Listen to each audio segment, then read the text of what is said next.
Yo, what's good, YouTube? This your boy Dre Dub. I'm back again. My last video was about like a year ago, last April 2019. It's now May 19th, 2020. 2020 is a crazy year, boy, I tell you. There's coronavirus and everything. You feel me? Coronavirus is getting real. Well, on a serious note, I came to talk to y'all about this whole OCS, OCS process. You know, I think my last video where I left off at, I was talking about my OER experience. I was talking about probably doing ROTC, Army ROTC. You know, I was getting desperate. I was talking about going to the Army. Update on that, didn't do ROTC because I received disability. I have like 30% disability, service-connected disability. You know, ROTC doesn't want anyone with disability. I respect it. So didn't do ROTC. It's not too high. I can still get in again, and I can still go into service with up to 40%. So I'm still safe. But ROTC just didn't want to take those chances. Yeah. Excuse the background or whatever. I'm talking to you from my car because a lot has changed over the last year. You see the ring on my finger. I got married. I have a daughter. She's watching Blue's Clues, so can't disturb Princess and her Blue's Clues, right? But let me get back to the story. All right, so basically after that video, I basically gave up my pursuit for OCS. You know, my recruiter wasn't giving me much to go off of, so I gave up for a couple months. You know, after my wedding in August of 2019, August went by, September went by. I was a school teacher, doing math, teaching middle school math with some bad kids. You know, like that made me say, you know what, I could be doing something way better, like being an officer in the Navy. So I decided to just being anything in the Navy. So I actually decided to go enlisted reserve. I was like, well, forget it. I'll just talk to an enlisted recruiter. So I called, got in contact with an enlisted recruiter, and I decided to go ahead and take a visit to the office.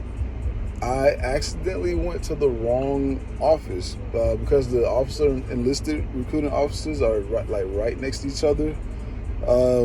When I rang the doorbell, my old recruiter came to the door, and so she asked me, she said, "Are you here to see me?" I was like, "No, I'm actually here to see the enlisted recruiter." She was like, "No, don't go back enlisted.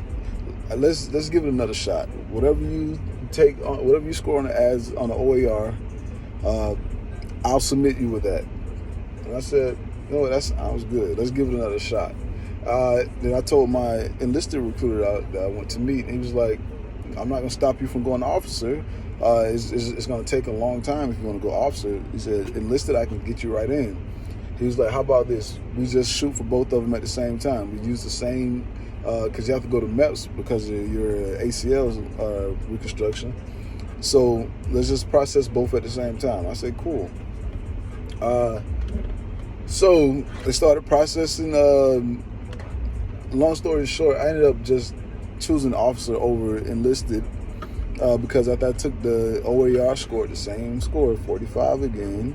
Minimum qualification is 40. I scored a 45. You know, officer programs, they don't seek the minimum, but I just think with my prior service and my great evals I had, that my 45 would stand out.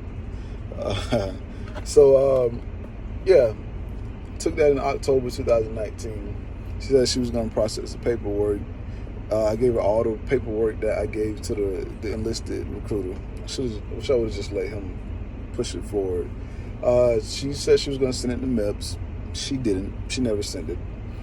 I kept calling, checking in on her. By like December, she told me that the paperwork was the file was too big to send electronically, so she has to take it down. She hasn't had the time, but she told me she was going to take it. So I trusted on her word. Okay, cool. Honor, courage, commitment, I guess.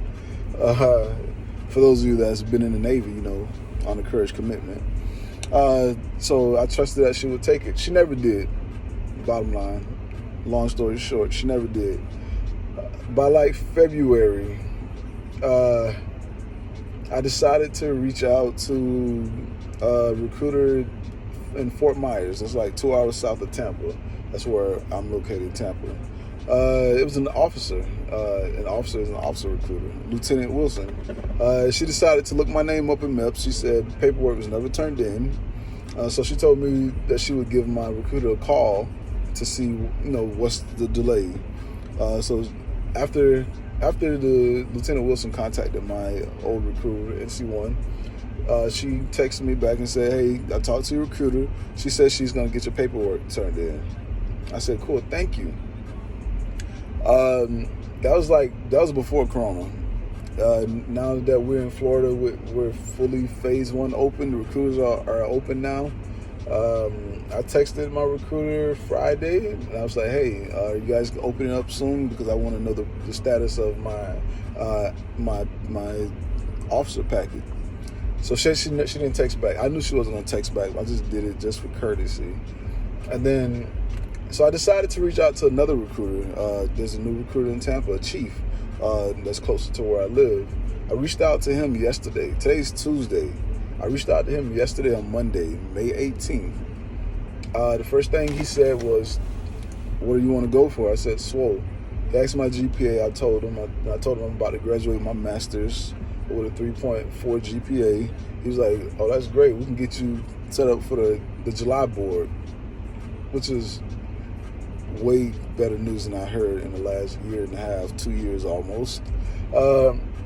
So he, you know, I sent him my medical paperwork, my med read paperwork yesterday. And today he sent me a bunch of paperwork. As a matter of fact, I got it here now. He sent me, what is this? The DD form 2807. That's medical history report. This gives them permission to pull my medical history. He sent me the eligibility requirement worksheet just so he can make sure I'm eligible. He also sent me a request for examination that I fill out, and this is what he sends to MEPS to set up my appointment.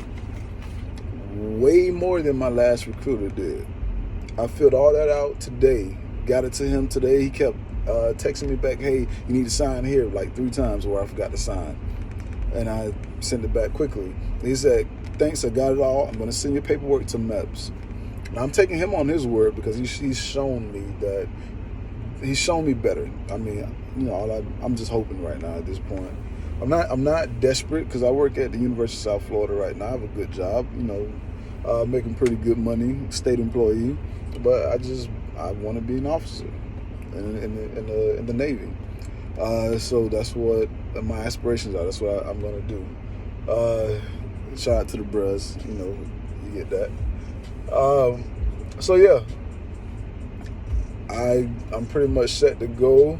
I wrote my motivational statement. It's about 700 words. I'm just ready. I'm ready to do it. You know, I got a good feeling about this time around. It's my 3rd time around. You know, good things come in 3s. You know, the trade dog. So, you know, I'm just gonna pray. You know, prayer changes things. So I'm gonna pray for good things to happen. And I also believe it's just perfect timing. You understand me? It's perfect timing. Because last April, my then girlfriend, she's my wife now, she was like 8 months pregnant, and say I would have did the board that summer, and they would have tried to send me out that fall, or my daughter was still a newborn. Probably would have missed her walking and lifting her head up and stuff, and now she's about to be 1 year on June 3rd in 2 weeks. So I've seen her take her first steps. Like she's saying dad. So I didn't miss that. So I think it's just perfect timing. You know, God knew what he was doing. Like, you know, you gotta let Jesus take the wheel sometimes. Not trying to get all spiritual on y'all, but you know, that's just how I was raised. So, you know, sometimes you just gotta, my plan might not be his will. You know, I'm gonna stop preaching right there because some of y'all gonna tune off. But anyway, if you got any questions, just hit me up. I'm gonna make a short video. Hit me up. I'm gonna keep y'all posted.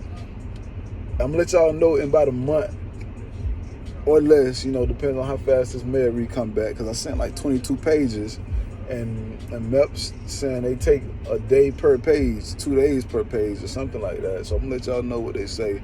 I keep y'all posted. Y'all got any questions, comments, just go ahead, you know, drop a comment. I'll make sure I respond, like, subscribe. I'm gonna keep y'all updated. I'm gonna give y'all advice. When I get in, when I make it, we all made it. You feel me? That's how it is. We all made it. So holla at me.